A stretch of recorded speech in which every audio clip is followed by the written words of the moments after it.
Autobiography of a యోగి, తెలుగులో ఒక యోగి ఆత్మకథ. ఇది ఒక స్పిరిచువల్ క్లాసిక్ బుక్ అండి. దీన్ని రాసిన వారు శ్రీ శ్రీ పరమహంస యోగానంద గారు.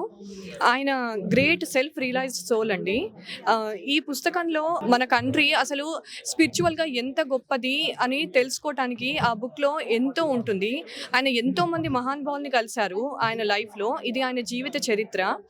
సో అది మనకి అన్ని రకాలుగా ఉపయోగపడుతుంది. లైఫ్ ట్రాన్స్ఫార్మింగ్ బుక్ అండి ఇది. ఇది చిన్న పిల్లలకి, పెద్దవాళ్ళకి అందరికీ ఉపయోగపడుతుంది. మనం ఏ ఫీల్డ్లో అయినా మనం వర్క్ చేస్తూ ఉండొచ్చు, ఏదైనా మనం చదువుకొని ఉండొచ్చు, మన బ్యాక్గ్రౌండ్ ఏదైనా అయి ఉండొచ్చు. బట్ ఇది చదవటం అనేది మన లైఫ్ని ట్రాన్స్ఫార్మ్ చేస్తుంది యాజ్ ఎ పర్సన్గా, as a soul and as a human being. So this a very great book. ఇది అందరూ చదవాల్సిన పుస్తకం అండి. సో ఈ టీచింగ్స్ అనేవి అందరికీ ఉపయోగపడతాయి అనమాట. ఒక రిలీజియన్తో సంబంధం లేదండి. These teachings are for whole humanity. So అదే గురువు గారు చెప్పింది. సో ఈ బుక్ అందరూ చదువుతారని ఆశిస్తున్నాను.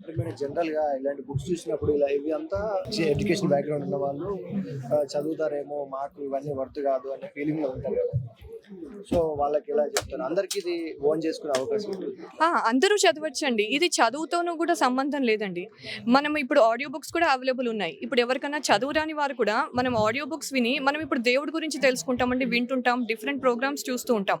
ఇది అలానే ఒక మంచి విషయం తెలుసుకోవటానికి మనకి ఎంత చదువుకున్నామో, ఏం చదువుకున్నామో, ఏ భాష మనది దాంతో సంబంధం లేదండి.